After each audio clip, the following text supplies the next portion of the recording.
over.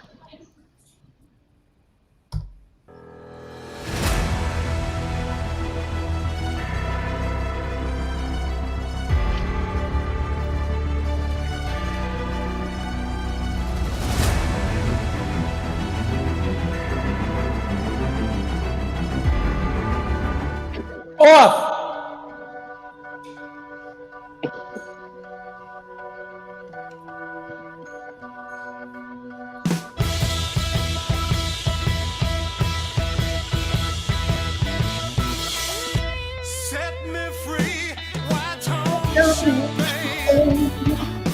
Hi, everybody. Welcome to Artists on Lockdown. I am Ron Onesti from the Arcada Theater in the Chicago area of St. Charles. So good to see you all. Not only am I from a theater, rock and roll heaven, we like to call it, I'm also the luckiest guy on the planet to each week be on the air with two of my heroes. These guys, they're Italian cousins of mine, but they are brothers. You got Carmine Appice, Vinny Appice. Who will ever get this right? Carmine from the Rod Stewart Band, Jeff Beck, Vanilla Fudge, of course, Vinny Appice, Black Sabbath, Dio, and so many other things. They are my co-hosts on Artist Lockdown this week, and our special guest, another tremendous friend, great guy, legend. Oh my gosh, I could go on for the whole show. Describe our buddy from the band Chicago and CTA, Danny Seraphine. Danny, how you doing?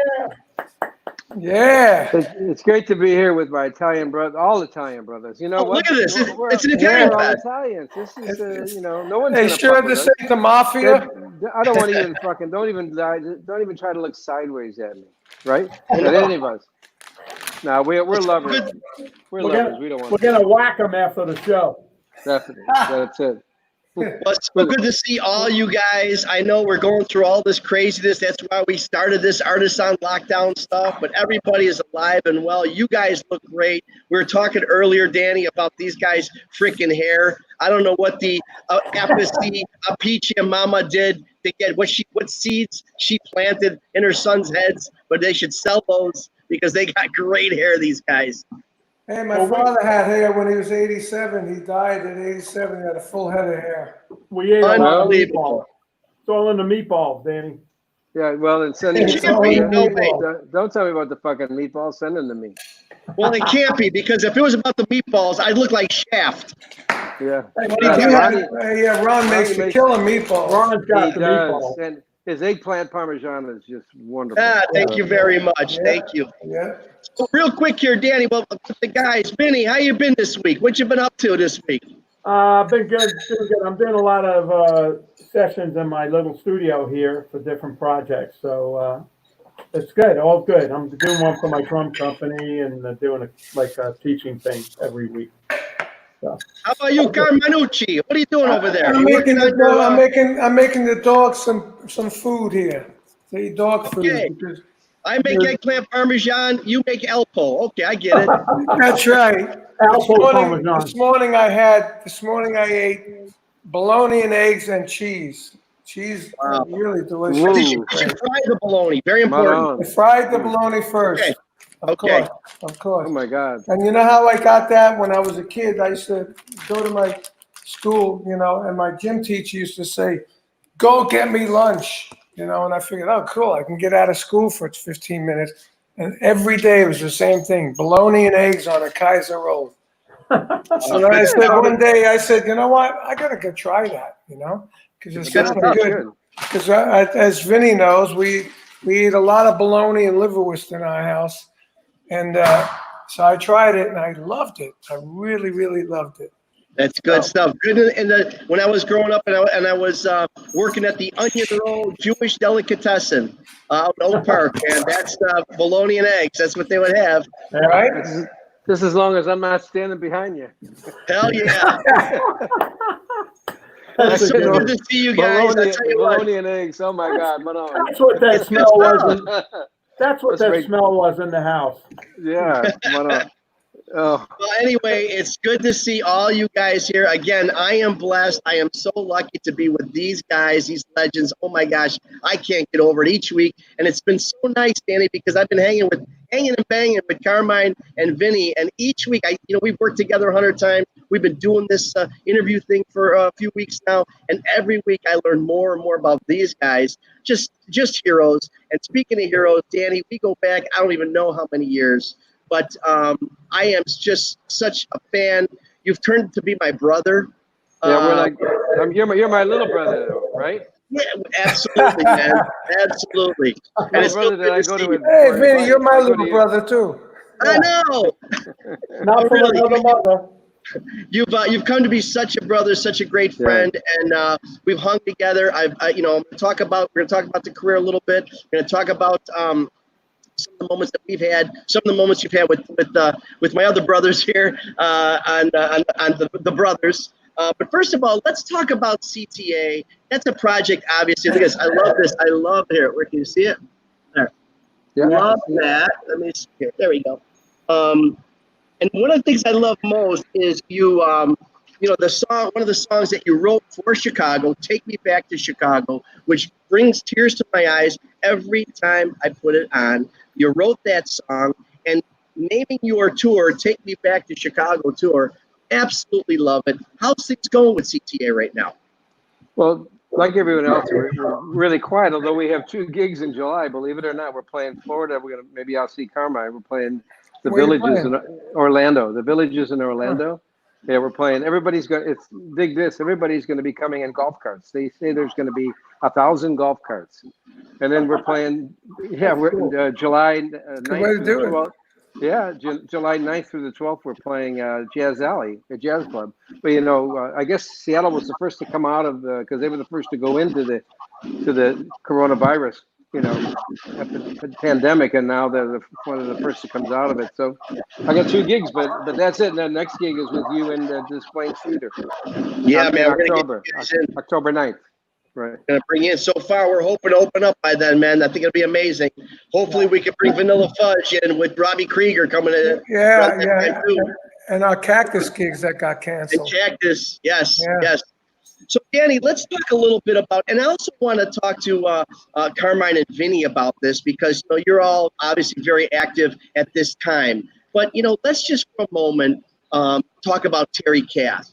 We all know what a genius he was. We all know what a intense guitarist and vocalist musician he was.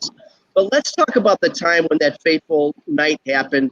Danny, you have some great memories. I shouldn't say great, but you have very vivid memories of what happened with Danny. And I'd love to hear you guys, Vinny and Carmine, how that affected you, what you were doing at the time about Terry's just untimely death. Danny? Well, I had just gone to. I had Lakers in those days. I had Lakers season tickets, and I'd just gone to a Lakers game, and I had. I was driving. I'd left the game, and I was driving on my way home, and I had one of those original mobile phones because it was before cell phones, but built in my Mercedes, and my manager called me, Jeff Wald. We just got with him, and he said, "Hey, Terry just shot himself," and I said, "What?" He said he's dead. I said, "What? Don't fuck with me." I said, "Don't. Are you serious?" And he said, "Yeah." And he said, "Stay away from there. There's going to be all kinds of press." I said, "No, I got to go over there because I don't believe it." So I went over to the house where he was, and sure enough, I walked in, and the guy who was with him, Don Johnson, was our keyboard tech. He hugged me like I was a life preserver. He was so freaking freaked out because obviously it had happened right in front of him. And he said, he was crying. He was hysterical. And I could see Terry was like sitting on the couch, his head back. And he had a hole in his head. And I just went and kind of, honestly, I went and sat next to him and put my hand on it. He was still warm. He wasn't even cold yet. Oh, God, horrible. And I said to him, "Man, I hope you're at peace. I'm going to miss you. I love you." And I know you have, because Terry had, of all the people in the band, Terry had the roughest time handling the success and being a rock star. It really messed with him and took him away from his game, his stuff. We all kind of had tough times with it in different ways, but Terry was the roughest, and the drugs finally got to him. The drugs, it was drug induced what happened with Terry. It was an accident, though.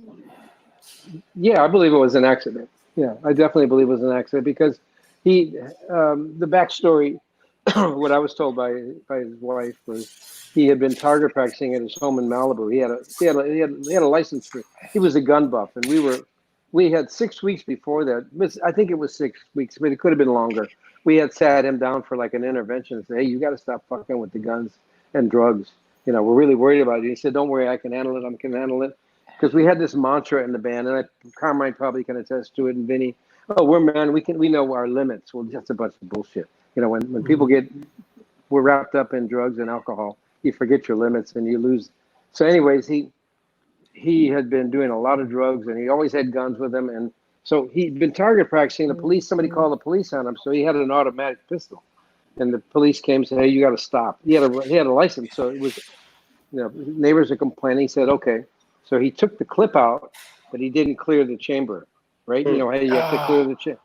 So consequently, he was out. So a couple of weeks later, he had his guns with him, and he was out snorting. He'd gone on a binge with this guy, Don Johnson, not the actor, and he pulled out his guns. He had them on the table. It was like early morning. They'd been up all night, and he had a revolver and the automatic, and so he spun the revolver and he put it to his head. And Don said, "Harry, what the fuck are you doing?" He said, "No, it's not loaded." And he said, "Oh no," he said. Then he picked up the other one. He said, "Don't worry, it's not." And Wow. Yeah, it was definitely an accident, but it was, he was heading that way with the drugs, and I mean the whole band was messed up at that point, except for me. I was the only straight man in the band at that time, but it was terrible. It was a terrible time, and so. I mean, it broke my heart. It broke everybody's heart because he was such a really wonderful human being, and to lose him, it wasn't like it was a total surprise because, like I said, we had just had an intervention meeting with him, and it didn't really work, So how about you guys? When you heard about it? I was too young, so to really. Yeah, I thought it was a Carmine. drag. I thought it was unbelievable when I heard it, But, it's like my guy in Cactus, Rusty Day, was always screwing around with guns and stuff and drugs. He started dealing drugs, and then he got murdered. And not only him, but his 12-year-old son, were machine gunned to death in Florida in like 1982. And it's just terrible when that stuff happens. When you know somebody real close like that, and they die like that, so fast, It's different than having a disease. All of a sudden they're there and they're gone, It's terrible. Yeah, Go ahead, I'm sorry. It was heartbreaking, but I felt it was very peaceful when I sat next to him. It wasn't as gruesome as you might think. It was almost peaceful. I sat next to him, put my hand on his leg, and I looked at him, and I said, I want to say goodbye. I wanted to say goodbye to him because I believe in, if you're going to, like when someone's passing out, I always try to make sure I get to say goodbye to them, or if someone, like when someone's leaving the band, to me, it's really important to end things correctly. And I felt like that was the only way I could end it with Terry properly, was to tell him how much I loved him, I was going to miss him, and to say goodbye to him because I knew he was not happy, and I knew he wasn't of this world at that point.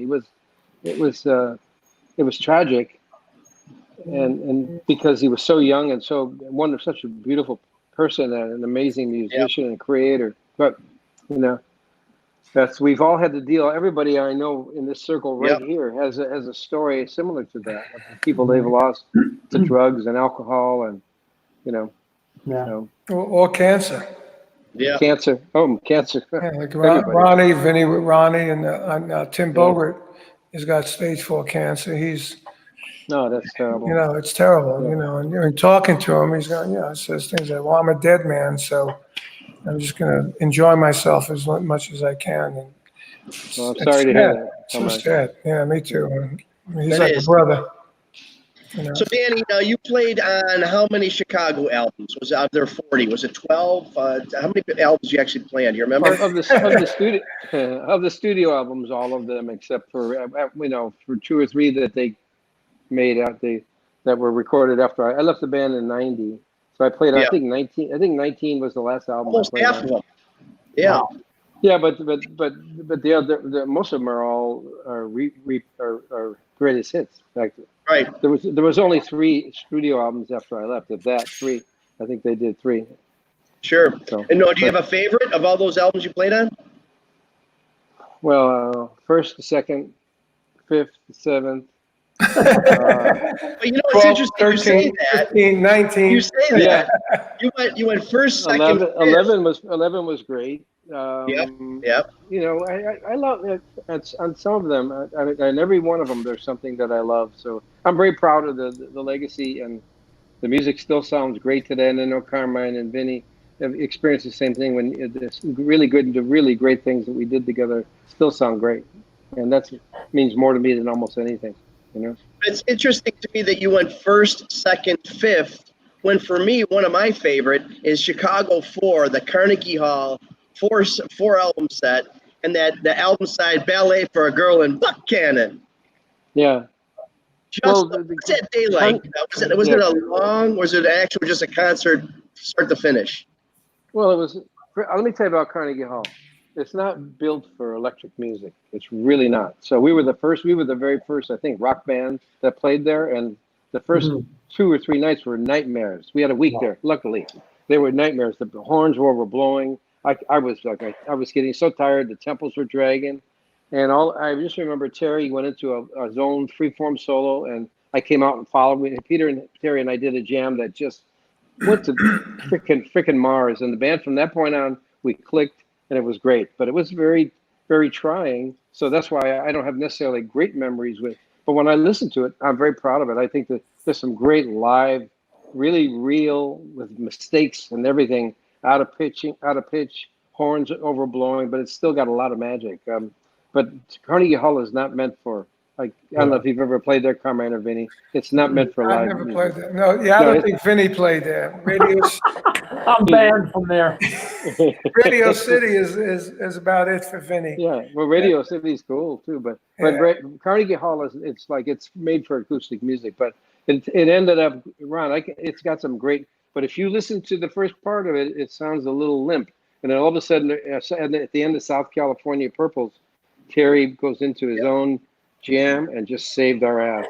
He took it to another planet, and I followed him, and it was one of those crazy jams. And that's where, if you listen from that point on, it's great. But it was really scary. It was a terrible For me, it was one of my favorite performances for me. I could see you doing it. You know what I mean? I could actually see, just by hearing, I could see you doing it. One of my favorite performances by you.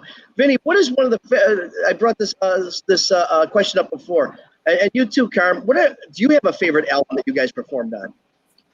Well, I want to say, when I heard Danny on the first couple of Chicago albums, I was still learning, going to lessons, doing my thing. I was young.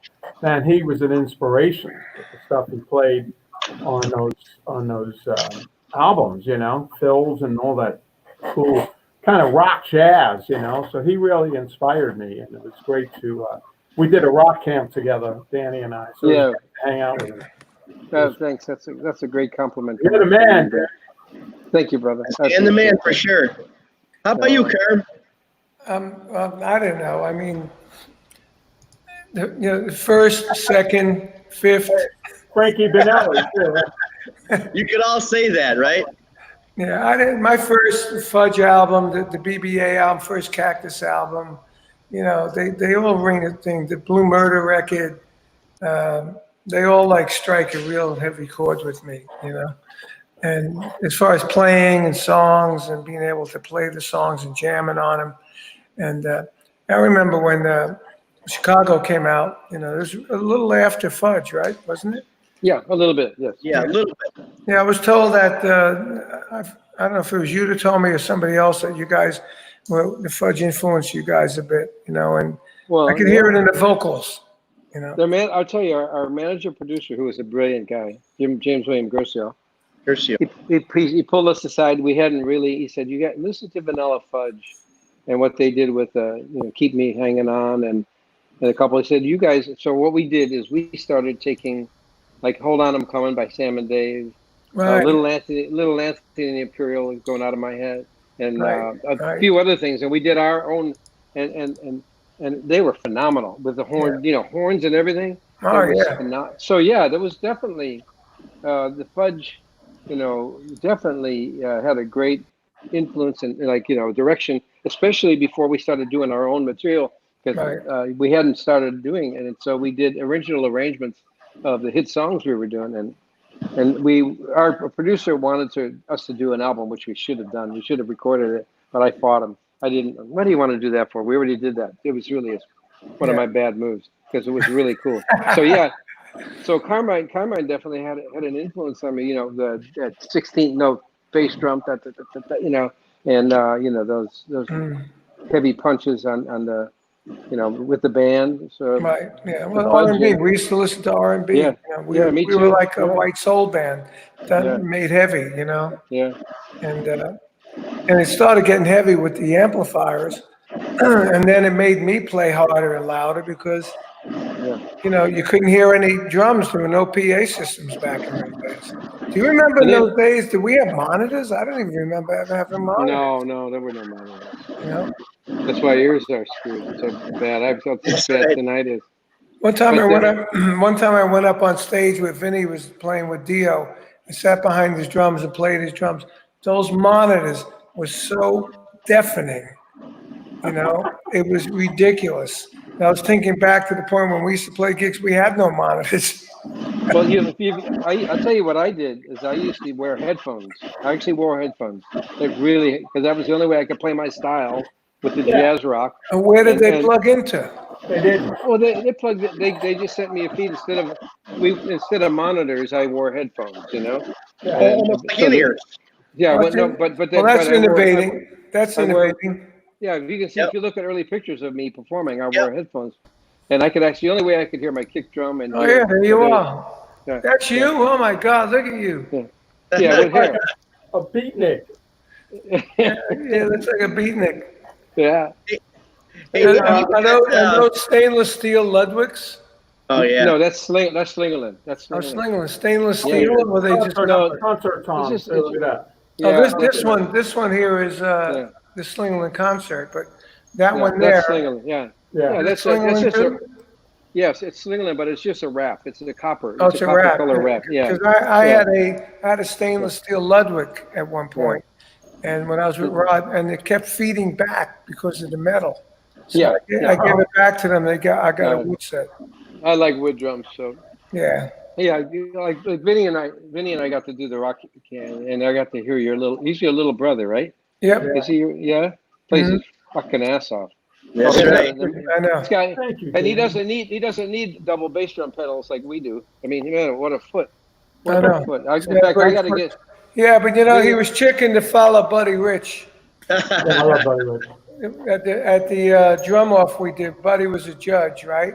Yeah. Wow. And at the end, we always play together. So I said, "All right, who wants to follow Buddy? Vinny, come on, you can follow Buddy. You got fast hands and feet." He goes, Yeah. "Not me. I don't want to follow Who Buddy." wants to follow Buddy? Everybody. That's following Buddy. That's a suicide. That's a So suicide. guess who followed Buddy?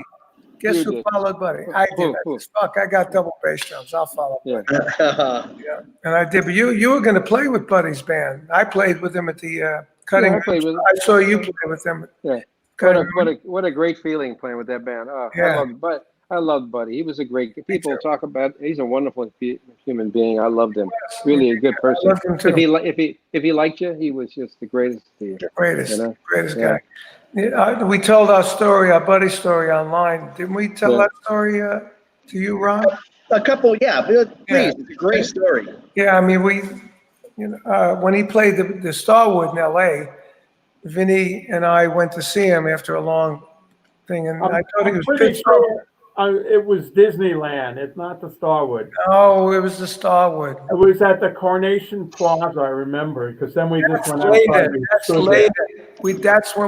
That's the second time. But he smoked a time was- joint with him. The first time was at the Starwood, right? And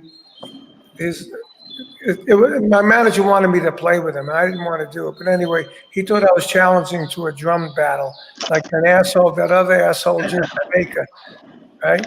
And so when we went in,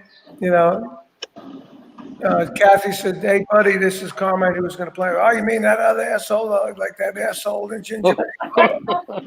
He's screaming. So we're going, no. So when she said, come in to see Buddy, I said, Vinny, you come with me. I'm not going alone. So we went in and tell him the story. He goes, well, do you smoke? I said, no, I don't smoke. He goes, do you smoke? I said, no, I don't smoke. He says, but do you smoke? I said, what, pot? He goes, yeah, pot. I'm like, yeah, we smoke pot. Pulls out a chocolate joint, lights it, hands it to me.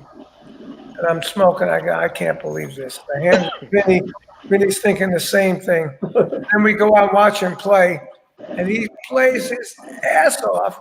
And me and Vinny are like smacked out of our fucking heads. Can't even So say how is he playing like that? He was crazy. Yeah, he was such a. He's still. I listen to him a lot, even to this day. I listen to Buddy all the time. Him and Krupa. Yeah, Krupa. I love Krupa. I watched the Gene Krupa story the other night. I got a link. Yeah, I watched it too the other night. Yeah, what, on YouTube? On YouTube. Yeah, me too. Yeah. So I don't know if you can see in the background there. I don't know, all the way back. Let's see, right over on my speakeasy. This right there, that's in my mural. That's Krupa. Yeah. Oh, right there. Right there. Yeah, I gotta bring it closer. The speakeasy here. Yeah, he was so good. Yeah. Carmine and I were on tour in Europe. This was about 10, 12 years ago. And we played a place that had stuff all around the walls, like a jazz club. And there was Gene Krupa's drumsticks. One drumstick. And it was so primitive. Like, it looks like there wasn't machines that really made them perfect like today. Wow. Yeah. It was a weird old, and it's so old. You look at it and go, wow. Yeah. I went to Washington to play a couple of 2-3 years ago with those guys we play with, Vin, and they gave us a tour of the Smithsonian. Oh wow! Private tour, and there in behind a glass is Gene Krupa's original bass drum. Oh wow! With the GK on it, and BG Benny Goodman. Benny Goodman, yeah. Oh, wow. Original bass drum head. How cool is that? Amazing. The original bass drum head or bass drum? Head, the bass drum and head.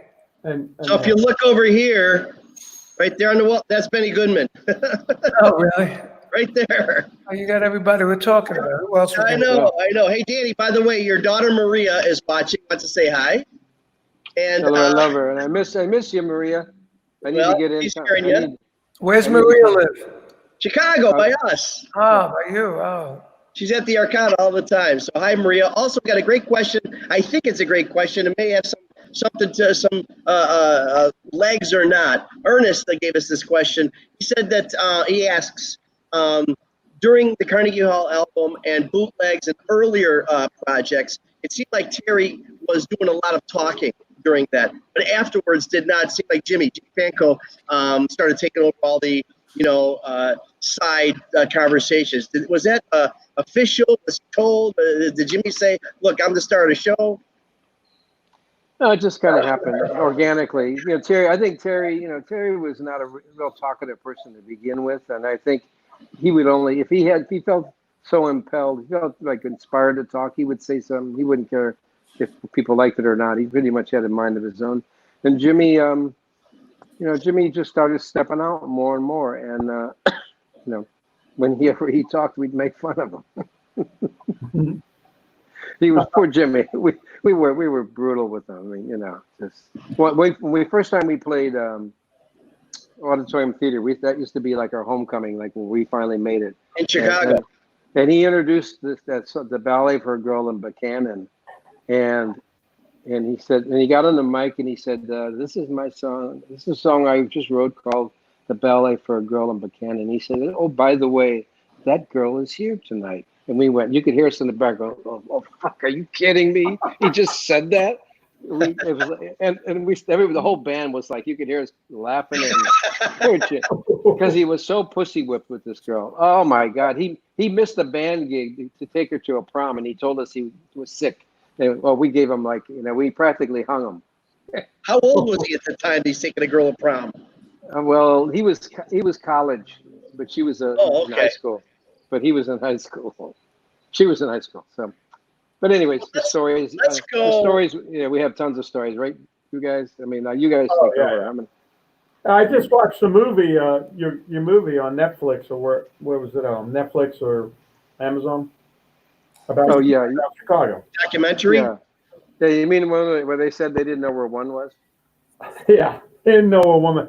But man, you guys are crazy in the airplanes, man, doing donuts and Oh, shit. yeah, doing Well, negative I G. didn't see. I didn't see it. What were they doing? They were doing the going up and then dropping, so you're weightless Yeah, Oh! When in the you're private plane. jets. Yeah, in a stupid jet. stuff.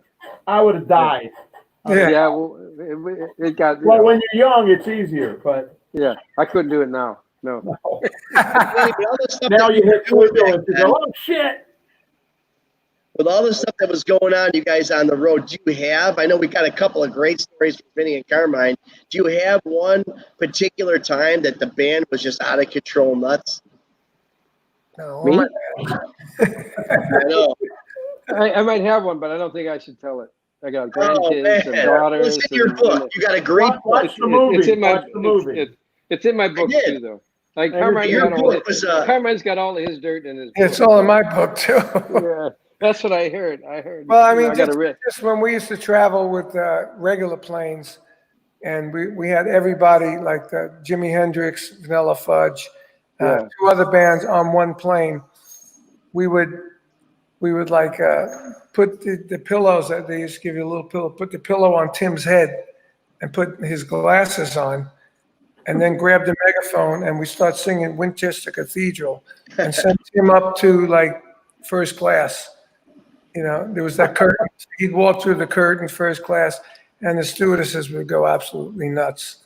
You know, those are the funny days of Now you the. get Yeah. arrested. Now you get arrested. That's Oh, right. Bigger. Thrown to the ground. You'd totally be arrested now. Do you guys remember the movie Cat Ballou with Lee Marvin? You remember that? Where he played the Captain sheriff that was. Well, Jane Fonda and we were in a first class. We were flying to Hawaii, a long flight, and he's in first class with us. Oh my God, did it get crazy! And Paul Newman was there too. So Paul Newman was very subtle, more quiet, but he'd come in and hang. It was, I mean, Lee Marvin was absolutely crazy, absolutely bedbug crazy, but fun crazy. I mean, he just like in the movie, he had just done that movie, and he was still in character. It was crazy. So yeah, we have a lot of fun. We've had a lot of You fun. guys you guys really hit the international scene big. I mean, really big. What was it? Japan? Was Chicago? I mean, big everywhere. What was the biggest show that you played overseas that was just out of control? I think in Germany, we played Zeppelin Field, which is where Hitler had his, the big. Remember, you see those films. And I remember the German promoter, and they still had the swastika things up on the Really? thing. Wow. Yeah, because for historical, and I remember the guy, his name was Rudy, and he said, "Boy, Hitler would roll over in his grave now." And they're doing a rock concert with Santana. It was actually really cool. The German people, I love that. I love the German people. You gotta love it. That's one of the great gifts that we get, is being able to play for like the Japanese, the Germans, the Italians, and you guys. I'm sure Vinny's got a ton of great, so many great stories and concerts. That, Oh yeah. Hey, we Dio recorded where you guys recorded at Caribou Ranch. We did the second Dio album there, so we spent about 6 weeks up there. That was pretty interesting, Yeah. But it was snow, a lot of snow, and we couldn't get used to the altitude for a couple of days, But, The altitude's that's 12,000 feet. Think about that. yeah, If you're sea level, look up to see how far 12,000 feet is. It's really hard on the singers. yeah, Ronnie. Well, we took our time getting sounds, and we were up there for probably 3 days before we started recording, and Ronnie started singing, but it got boring after a while, so we went down into Boulder. Yeah, that's what I used to try to make last call into Boulder to find the got waitress. some party material, came back, and Yeah, that's right. had the parties. Yeah, That's a party. Jimmy Hey, Dane, Ronnie, our bass player, he was the host. He was the host. Director of entertainment for Caribou Ranch. yeah, we had a great. Everybody had one. Even the Elks start looking good. Come on now. Hey, Danny, we got a great question from Chris out there, and something I've always wanted to ask you myself. Laudier, percussionist, first few albums, of course, played out there at the ranch. How did you did you like playing with a percussionist at the level of Laudier? Miss him? Does that have an effect on CTA? Well, first of all, Laudier was one of the greatest percussionists. Most musical. Uh-oh. Uh-oh. Yeah, I know. That's loud. One of the greatest percussionists I ever played with. He was fat. He was. Hold on, guys. I'm gonna mute for a minute. Okay, Yeah. go ahead. Yeah, he was one of the greatest percussionists I ever heard, played with. I loved it. We played together like hand in glove. And of course I miss him. He passed away, but I got to see him during the Hall of Fame induction, and so we got to hang out. He wasn't included in the ceremony because they only wanted originals, but he should have been. He was a great addition to the band, and after he left the band, and our music had gone a vastly different direction, and we weren't really doing the Latin thing much anymore, so it didn't really work out having him full time in the band. But he was wonderful. What a beautiful person, and what a great percussionist. Mononucleosis, man. Yeah. Just one of my favorite cuts. Incredible. Yeah. So let's touch on the Rock and Roll Hall of Fame, because that was really special. As soon as I heard that you were getting inducted, I got my tickets right away. I was so excited. Yeah, you were there. I was so excited to be there with you, and you're so kind and welcoming. And I was at your after party and hung with you. It was just an honor for me, and to see you there and to see you on the stage. Now, walk us through the whole process when you first heard that. Did you hear that you were being the nomination? How did that happen? And when you actually got called, and did you feel were you sure that you were going to be invited because of all the whatever fireworks was going on between you and the band at one time? No, I really wasn't sure, to be honest. I mean, my paranoia got the best of me. I thought, oh, they're gonna keep me out, but then I just let it be known that I wanted to perform with the band, and for the last time. I didn't feel like I was going to get back with the band. It was but there would be. I wanted to have it to be a reunion and a kind of coming together and celebration of great music we played together, and to walk away as friends. Didn't quite work out that way, but the reunion part was great. Playing together was great, and then my speech happened. Well, your speech, I tell you what, just like if you look at you can Google it, folks. The speech is there. It's on YouTube. There it is. You'll watch the looks on the faces of Walt, and I think it was Lee back there, and even Robert. You get a little bit in the back there about their response to your acceptance. And the way you finished it, I don't know. Can we watch it? Can you watch it then? Can we play it or no? Let's see.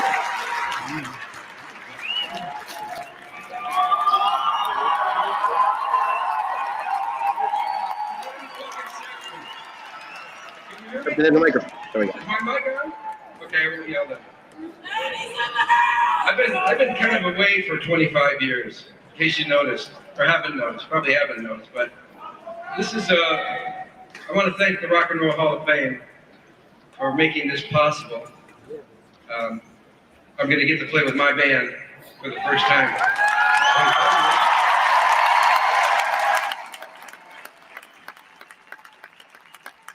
I want to tell you a story about a band of brothers.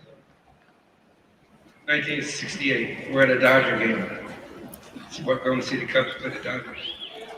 Peter Cetera gets in a fight with a Marine. Bad idea. He got his jaw broken, right? Took him to the hospital.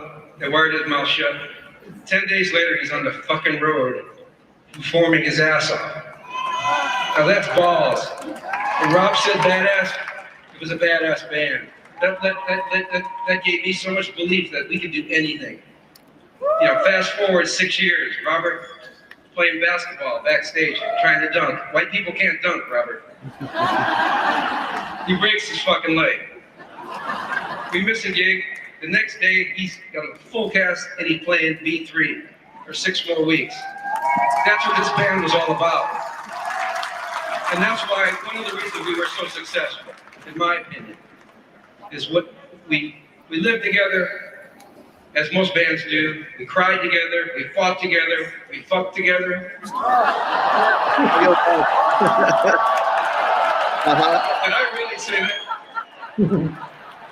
We died together. We had to bury one of our best friends. Our hearts were broken. I miss him every day. Terry Kath. As every band has spoken, it takes a village to do what we do, and they, you can't thank them all, but I have to thank James Wayne Guercio. He gave us our name, right? Just pointed us in the right direction, paid our bills, and gave us, enough money to eat for 6 months while we conceived Chicago Transit Authority. And there's Howard Kaufman, who always made sure we had good business, right? Jack Gowdy always had our back for many years, our road manager for 18 years or more than that, till he tragically passed away. Larry Fitzgerald, we had a dream team management team, and you can't do it without a dream team management. If you have bad management, no matter how good you are, you're done. So we've been really blessed, and the producers they've been able to work with, David Foster, right? Made amazing records for us. Phil Ramone, the great Phil Ramone, Tom Dowd, Ron Neverson, Chaz Sanford. I want to thank a few more people that really, really made major contributions. Please wrap it up. Screw you. Screw you. I waited 25 fucking years for this. And I'm not leaving.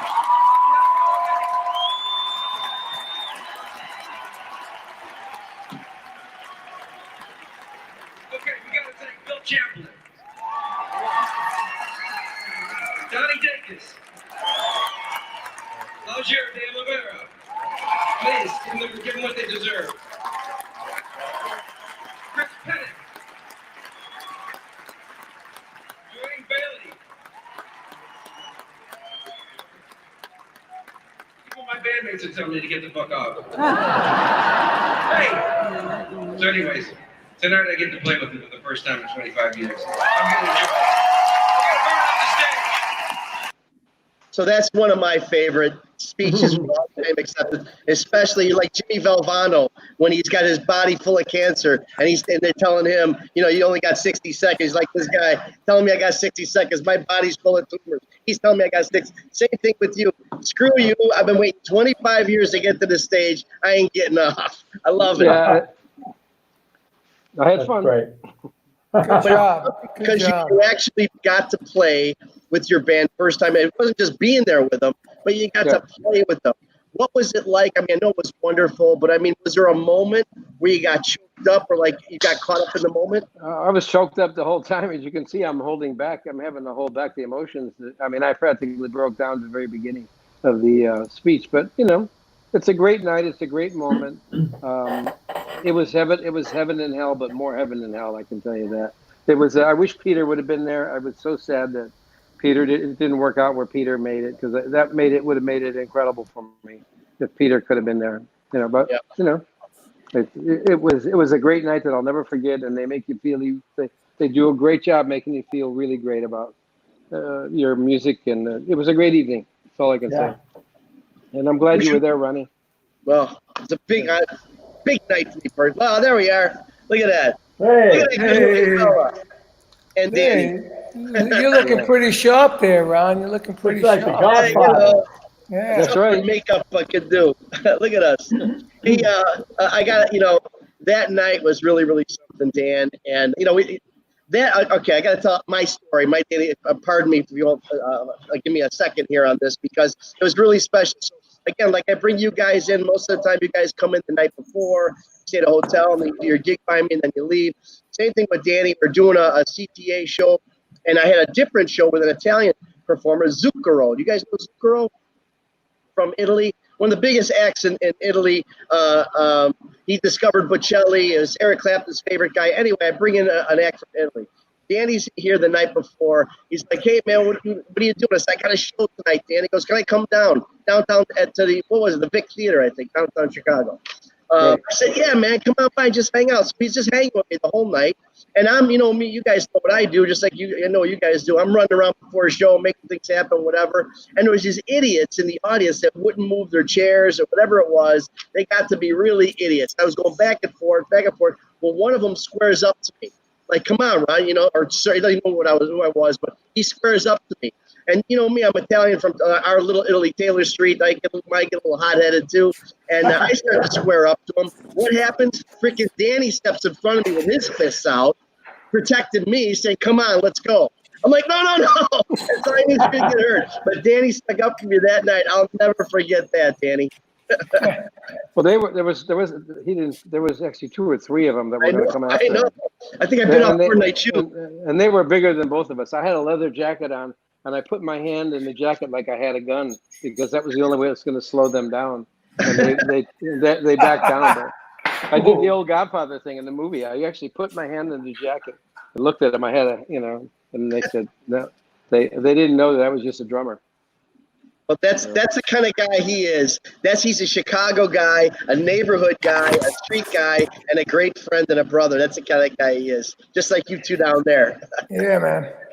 We have great memories with these guys, and they're great friends. And I couldn't be happier being on with all you guys. Yeah, I'm glad we thought about that, getting you on, because Fantastic. you're one of the dudes. The legend. Right? Absolutely. So, do you keep in touch with any of the Chicago guys, Danny? I mean, is there a chance you think ever that you'll join them back on stage? At one time I was hopeful that it might happen, but I don't think so. I was texting with Peter. Peter and I have been communicating. We're still tight with Bill Champlin, and Jason Sheff and I are real close. But unfortunately, I don't have much of a relationship with the original band, and there's a lot of history behind that. No need to get into the weeds with that crap. It's just typical band stuff, and but I wish them well. I don't want bad things for them. I want them to be successful. I have great memories. Nothing but I have 96% of my memories with them are fabulous. I mean, great memories, and I'm very thankful that I was part of that band, and I was an important part. I know because. Oh yeah. Didn't you start it? Yeah, it was in a sense. I guess you could say I'm the founding member, but it isn't told that way in the story. But Walt and I basically were the co-founders of the band, and Terry too. We were the first 3. I went to Walt and said with the idea, let's put an all-star band together because Walt was about to get his degree in clarinet, his bachelor's degree in clarinet. And he was being groomed for the 2nd chair of the Chicago Symphony. He's a fabulous musician. Yep. And at that point, Terry had played bass in the first 2 bands that I was in with them. He was as great a guitar player was, he was also a really great bass player. Amazing feel, amazing pocket. And so Walt and I knew how good of a guitar player Terry was, and so when this local band we were in was kind of disintegrating, and they were going to go their separate direction. I'm going, shit, these are my musical soulmates. I'm going to lose them. So I went to Walt and said, hey, let's hold on, sorry. Ow. Okay, sorry, Carmine. So I went to Walt and said, I'm going to miss you, brother. I don't want to lose you. We've got such a great thing. He said, yeah, I feel the same way. Let's put an all-star band together, a horn band of all the best players in the city, and really, really go for it. Go for it all the way, in a sense of total commitment. And he said, let me talk to my wife, because they were he was kind of going to retire from playing clubs, which I didn't blame him. He talked to his wife and says, sure, whatever you do, I'll support. And he came back to me, and then Terry had been enlisted in a band called the Illinois Speed Press, which was a local band out of Chicago called the Robinkind, really well-known, great rock band. And he was going to play bass with them. And they were going to go out to the West Coast and record an album. Terry just was in the worst way, wanted to get out of Chicago and get into the hippie scene, the flower power thing. So, but we talked to Terry and we said, hey, Terry, why don't you just stay and play guitar in our band? And he said, it really took him like about a minute and a half. He said, yeah, I'm going to pass on that gig. I'm going to stay with you guys. I want to stay. I don't want to leave. So that was the nucleus what would be Chicago Transit Authority, and then Chicago, and then that's it. And then Peter came in. We brought Peter in 6 months later. Believe it or not, we did all of our early gigs with just organ bass, with Robert Lamb on B3 and organ bass. So, you know. Vinny, how much, obviously you're coming around, was around 1966, 67, 68 when you guys are getting together. How much of an influence was that whole movement of the Chicago garage rock? Your Buckingham, Shadows of Night, New Colony 6, Crying Shames, also, of course, the Ides of March. How much of that horn band was that an influence for you guys? Well, the Buckinghams were really close friends of ours, and they're Italians, like from the neighborhood. And they were the very first band out of Chicago to really make it, with that kind of a dragon. That producer, that James William Guercio, was their producer. And so there was that connection. So the Buckinghams, was a big, the New Colony 6 was a little bit after us, I think, and Ides of March was a little bit after us, but I love that. I love Vehicle, and the scene, and it was so diverse. Obviously, big jazz, super R&B, heavy R&B, like New York, like much of, and Gene Krupa being my first drum hero. I actually learned to play on the Gene Krupa soundtrack. So that's what better way can you learn to play? Me too. Yeah, me too. and you can hear it in our playing, because I was listening to. Sometimes I pull out the old. I was listening on the plane today. I'm a Man, and I'm saying, God, there's a lot of Gene Krupa licks in there. Yep. I mean, almost identical. I would never. It wasn't intentional, but just from listening to that, what he played. He was a wonderful, wonderful musician. But anyways, around it was such a great Baby Huey and the Babysitters, all the R&B, and then the combination of the rock. The rock influences, the Shadows of Night, right? Right. Gloria. Yep. It was a great place to be to grow up. And I know Carmine feels the same way, and Vinny. There's so much music running through around us, and to absorb all these different styles. And my goal was, and it really was a goal when I first really started studying seriously, was to find ways to connect the jazz and the rock, to fuse them, to make it just mesh them together, and classical. And that's the teachers that I had really helped me formulate that path. So I was very lucky. I couldn't have asked for a better. Yeah, I always wanted to bring the Krupa thing into rock. Yeah, I've done a few times on the first Cactus record in my solo. Yeah. The part in the Gene Krupa story when he goes like boom, boom, boom, boom, and then the band answers, and then they set up these three patterns. But we did that with the guitar, bass, and drums. And then once we set the pattern, I did a solo over it, very Gene Krupa solo, Yeah, that's a great. Just loved it. I know every note on that album. I showed Carmine that too. I taught him how to do that. Yeah, right. Did you? Did. So, yeah. He's 11 years younger than me. When I made it, he was like 9. But I still showed him.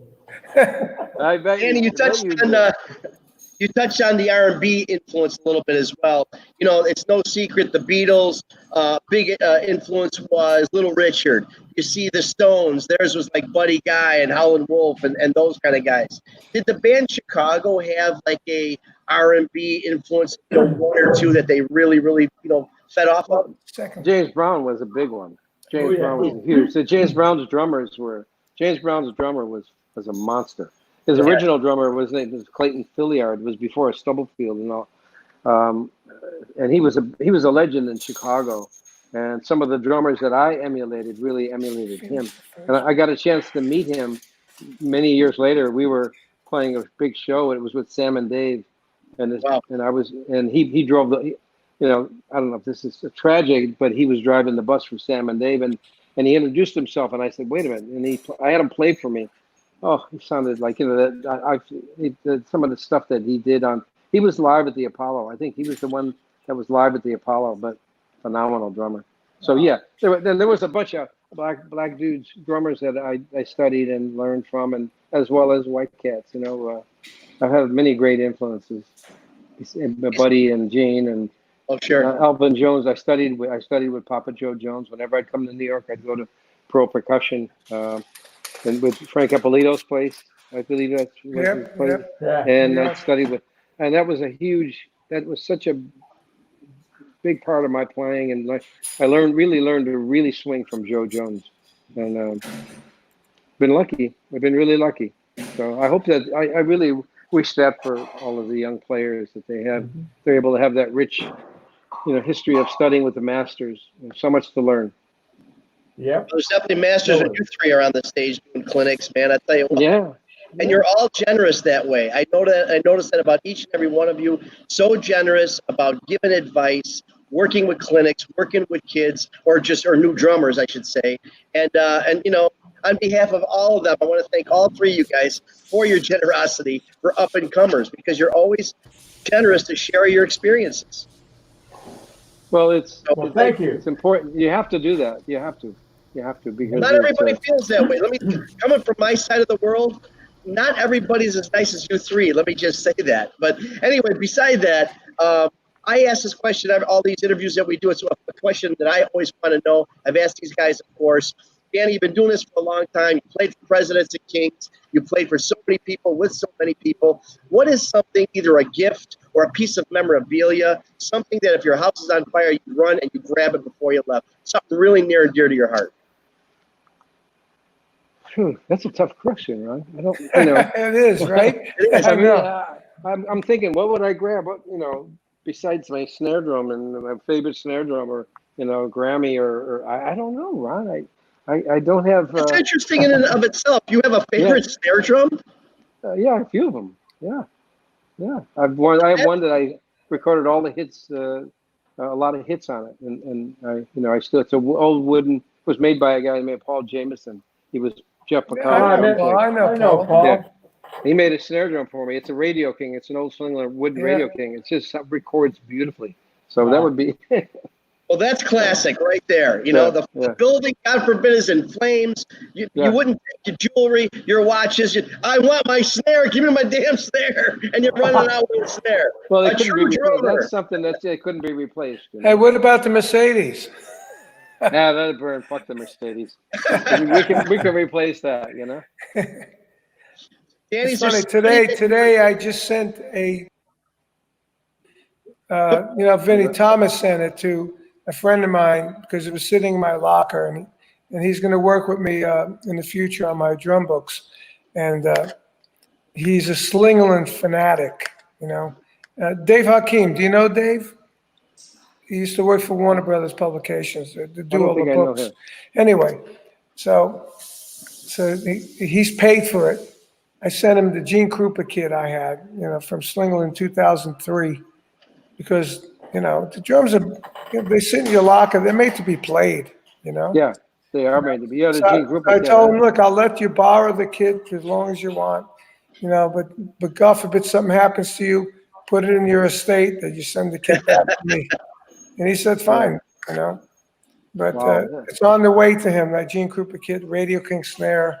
Oh, I bet it sounds. Same I'd love color. to play. I'd love to play that. It sounds awesome. Yeah. It sounds awesome. It's like I have a pink leopard Slingerland kit in my newly made studio that Vinny's building me a computer to record with. Oh, that's nice.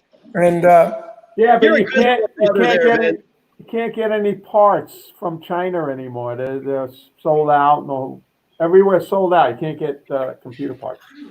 Great. So what do we do? Anyway, we'll talk about that later. But anyway, this Slingerland kit, I've been putting it on my Facebook just my phone, and it just sounds amazing.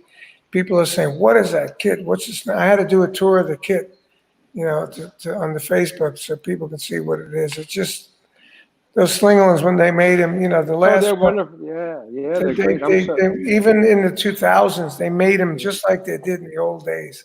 Yeah, they're beautiful drums, and I'm glad DW is making them again. I'm happy. That's going to be great. Yeah, I'm curious to see what's going to happen. I think they're going to really,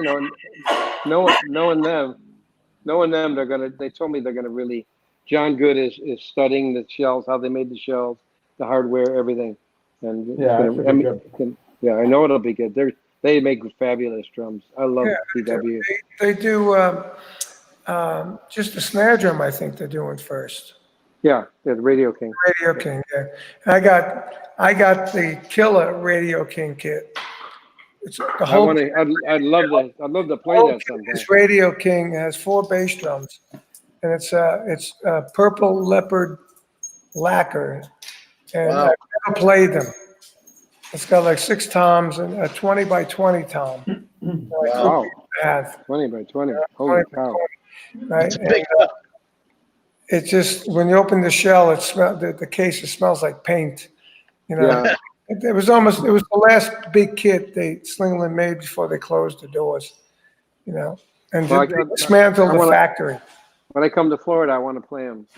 Well, that kit's in L.A. So Oh, that kid's in LA. Oh, okay. yeah, but like I said, it's not played. It's sitting in the case. That's why I let Dave use the Gene Krupa kit. But this pink leopard kit I have here sounds amazing as well. It's just that I it's just want pink to, leopard. It's just sure what? to- Wow. What'd you say, Vinny? It's just that it's pink leopard. That's right. You have to dude. wear a nice shirt with it, matching. I do. I wear a black. I wear black and pink leopard shirt. There you go. It's what's underneath that counts, I guess. Yeah.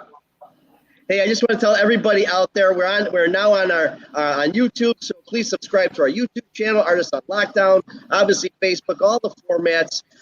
We're just killing it. Please like, share, tell your friends. We're doing a lot of this.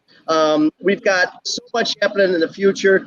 You know, Danny, we've got obviously you're going crazy with CTA and you're still performing. It's so cool about all 3 of you, as legendary as you all are, as accomplished. The amount of shows, albums, recordings, yet you're still out there doing it. I at the Arcada Theater and all of us here in Chicago, along with so many other theater owners and clubs and theaters, appreciate you guys. You're still out there. Vinny, you're coming by us. You're coming by us with Last in Line. One Yeah. day come by us in Black Sabbath. But we got Last in Line coming. Of course, Carmine, Vanilla Fudge is hopefully on the docket to come. Cactus, you're still doing it, and we still love it. We can't wait for that Cactus reunion. Really can't wait. Danny, what can I say? CTA, you're still hanging and banging with all the music from Chicago. Hanging and banging with your brothers. Well, not only all the, people have to understand that CTA band is so incredible because it's not just solely, which is enough, all the songs from Chicago. It's a great Chicago experience. There's a lot of Chicago tribute bands out there, but very few, or none really, have an original in there, doing it the way it was done on the albums. And not only do you get that Chicago music, but you get some CTA, some great music by CTA, a little more jazz rock. I love it. So you get it's a full package. Hey, Ron, this sounds like a commercial. Hold on a minute. Well, it is. It's great. I'm a fan. I'm sorry. Vinny, Carmine, I paid him. Come on.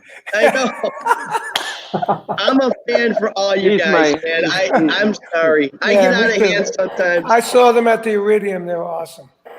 Well, I get out of hand sometimes because I'm such a fan of all 3 of you guys. I'm the lucky one here. So I love you guys and thank you. Don't forget You got to watch out when Danny puts his hand in his jacket. Yeah, I know. For any of us. No, the thing is, there was nothing to- there. That's the scary part. There was nothing there, Vinny. I mean, it was a complete bluff job. But you had the face. It didn't matter. You went, oh, I That's had it, the the face. look. I gave him The look of a sit. Don't even the think look of about a it. Don't pissed even off- think about it. The look of a pissed off drummer. You don't want that. yeah. Well, I also want to thank Steve Love, put this together. Our producer, Ben Wheeler, always doing a great job for us. Yeah, This good is job, Ben. Artists on Lockdown. Once again, Vinny Appice, Carmine Appice, and the legendary, of course, And Danny Seraphine. And Danny, Danny, thank you for being here. And next week we got another good friend, Slim Jim Phantom. Oh, Yeah. tell him hi for me, okay? I will. Absolutely. Vinny, take care. Keep in touch with me. I'm in Vegas now, guys. So okay. Yeah. please call me and hook up with me. I miss you guys. I want to see you. You too, man. Ronnie, I Take care, love bro. you. I'll see you soon, my See you soon, Love bro. All guys. right. Talk to you Take later. care. Bye. Bye. Bye-bye. Bye, Ron. Bye, everybody. Bye. We'll see you next time. Bye, Thank you. bye. Good night, everybody. See ya. Bye. Bye-bye.